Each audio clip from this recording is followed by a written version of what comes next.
Olá pessoal, tudo bem? Hoje vamos falar sobre filosofia espírita. Vamos falar sobre o trecho de um livro chamado Evolução e Dois Mundos, Francisco Cândido Xavier e Valdo Vieira, através do espírito André Luiz. E uma questão que é muito discutida não só nos meios espíritas, mas também filosóficos, né? A questão do fluido cósmico. Você já ouviu falar em fluido cósmico? O que é o fluido cósmico? Vamos lá, nos diz André Luiz, a primeira parte desse livro. Plasma divino. O fluido cósmico é o plasma divino, hausto do Criador, ou força nervosa do Todo Sábio. Nesse elemento primordial vibram e vivem constelações e sóis, mundos e seres, como peixes no oceano. Então você imagina o que é o fluido cósmico, que dá para nós entendermos aqui, é que em todo o universo, não só no mundo, no planeta Terra, não só nos mais variados mundos, não só na nossa galáxia, Via Láctea, mas em todo o universo, esse fluido cósmico. Cocriação em plano maior. Nessa substância original, ao influxo do próprio Senhor Supremo, operam as inteligências divinas, a ele agregadas. Em processo de comunhão indescritível, os grandes devas da teologia hindu, ou os arcanjos da interpretação de variados templos religiosos, extraindo desse hálito espiritual os celeiros da energia com que constroem os sistemas da imensidade, em serviço de cocriação em plano maior, de conformidade com os desígnios do Todo Misericordioso, que faz deles agentes orientadores da criação excelsa. Não sei se vocês perceberam uma coisa aqui, o processo de interreligiosidade. Às vezes nós nos preocupamos tanto, com as diferenças das religiões, com o sectarismo das religiões, com as divisões, até dentro do próprio cristianismo, ou com outras religiões, seja budista, hindu, seja islâmica, seja judaica, cristã. Mas perceberam esse trecho aqui, quando André Luiz fala, os grandes devas da teologia hindu? É bem interessante, porque no hinduísmo nós não vamos encontrar um Deus, vamos encontrar milhões de deuses. É bem verdade que do ponto de vista da criação, você tem um Deus que seria mais elevado do ponto de vista da criação, que seria Brahma. E daí vem a questão do brahmanismo, dentro da filosofia hindu. Ou os arcanjos da interpretação de variados templos religiosos. Variados. Eles não se preocupam com a questão de denominação, com a questão da divisão. Eles estão preocupados com a cocriação. É bem interessante, Essas inteligências gloriosas tomam o plasma divino e convertem-no em habitações cósmicas de múltiplas expressões, radiantes ou obscuras, gaseificadas ou sólidas, obedecendo a leis pré-determinadas, quais moradias que perduram por milênios e milênios, mas que se desgastam e se transformam, por fim, de vez que o espírito criado pode formar ou co-criar, mas só Deus é o criador de toda a eternidade. Outras informações que ele nos passa aqui, as mais variadas habitações cósmicas, os mais variados mundos, as mais variadas dimensões. E ele fala também sobre habitações gaseificadas ou sólidas. São habitações, moradias. Se tem moradia, tem moradores. Se tem moradores, existem seres. Prossegue André Luiz. Impérios estelares.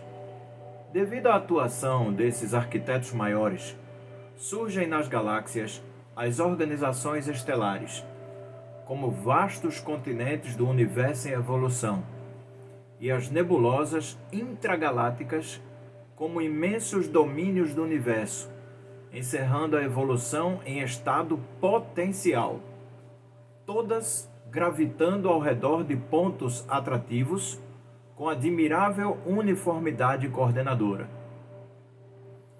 Você consegue dimensionar o que são esses continentes em evolução, o que são essas nebulosas intragalácticas, todas gravitando ao redor de pontos atrativos.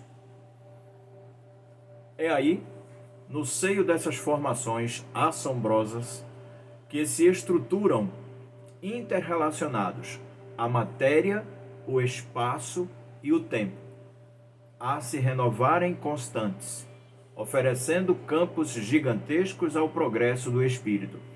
Aqui nós temos outra informação ou outras informações filosóficas. Percebam que primeiro você tem o hálito divino, o hálito criador, o plasma divino. Depois, nessas formações, é que se estruturam interrelacionados a matéria, o espaço e o tempo. Questão bem agostiniana, né? Quando se perguntava o que é que Deus fazia antes de criar o planeta Terra ou o universo. E aí vem a questão tempo. O tempo ele se inicia depois da criação e não antes da criação. Por isso que o tempo de Deus não é o nosso tempo. Não são os segundos, os minutos, as horas, os dias, os meses, os anos como nós contamos. O tempo divino, ele é diferenciado, muito diferenciado. Basta ver quando nós vamos estudar a questão dos planetas. O tempo do planeta Terra é o mesmo tempo de outro planeta? É natural que não. Muito natural que não. Então, se você parte por um sistema lógico, coerente e racional, o tempo do Criador será outro completamente diferente do nosso. Cada galáxia, quanto cada constelação, guardam no cerne a força centrífuga própria. Centrífuga é aquilo que tende a afastar-se do centro, né? Controlando a força gravítica, com determinado teor energético apropriado a certos fins. Cada galáxia funciona de forma diferente. A engenharia celeste equilibra rotação e massa, harmonizando energia e movimento, e mantém-se desse modo, na vastidão sideral, magnificentes florestas de estrelas, cada qual transportando consigo os planetas constituídos e em formação, que se lhes vinculam magneticamente ao fulcro central, como os elétrons se conjugam ao núcleo atômico, em trajetos perfeitamente ordenados na órbita que se assinala de início. É bem interessante essa questão do macro e do micro, né? Lembra também Plotino quando fala dessa questão do espaço, questão dos seres. Ele lembra no início da sua Enéas que da mesma forma como deve ser a formação dos universos, da volta desses universos, da mesma forma o ser humano, ou os seres do universo. Nossa galáxia. Para idearmos de algum modo a grandeza inconcebível da criação, comparemos a nossa galáxia à grande cidade, perdida entre incontáveis grandes cidades de um país, cuja extensão não conseguimos prever. E a nossa vaidade, nosso orgulho ainda é tão grande, né?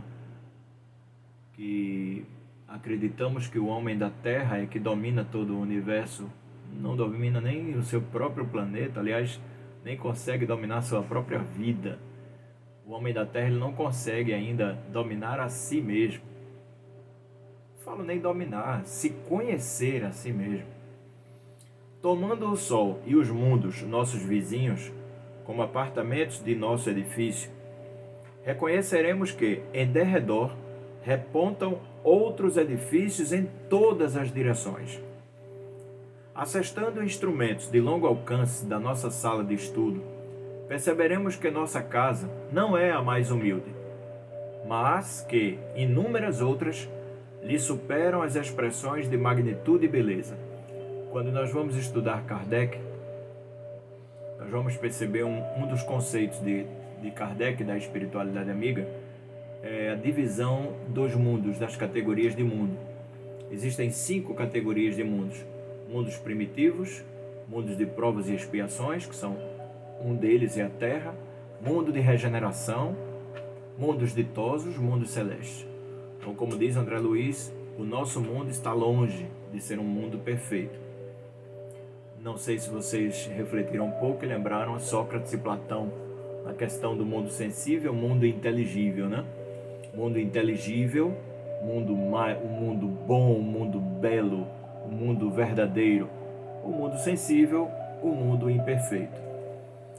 Aprendemos que, além de nossa edificação, salientam-se palácios e arranha-céus, como Betelgeuse, no distrito de Órion, Canopus, na região do Navio, Arcturus, no conjunto do Boeiro, Antares, no centro do Escorpião, e outras muitas residências senhoriais imponentes e belas, exibindo uma glória perante a qual todos os nossos valores se apagariam.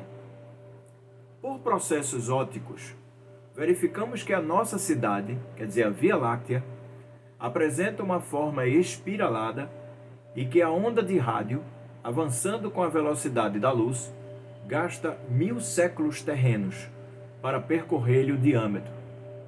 Nela, surpreenderemos milhões de lares, nas mais diversas dimensões e feitios, instituídos de há muito, recém-organizados, envelhecidos ou em vias de instalação, nos quais a vida e a experiência enxameiam, vitoriosos.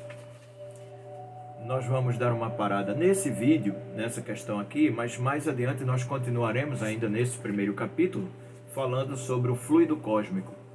André Luiz ainda fala sobre forças atômicas, luz e calor, cocriação em plano menor. Tudo isso ainda nesse primeiro capítulo deste livro, a edição da FEB, Evolução em Dois Mundos, André Luiz, através de Francisco Cândido Xavier e Valdo Vieira. A vida no mundo espiritual. E você, o que pensa? Alguma dúvida? Alguma sugestão? Deixe aqui nos comentários. Não esqueça de assinar o nosso canal, ative o sininho para receber as notificações e voltaremos com mais vídeos aqui no nosso canal. Grande abraço e até a próxima.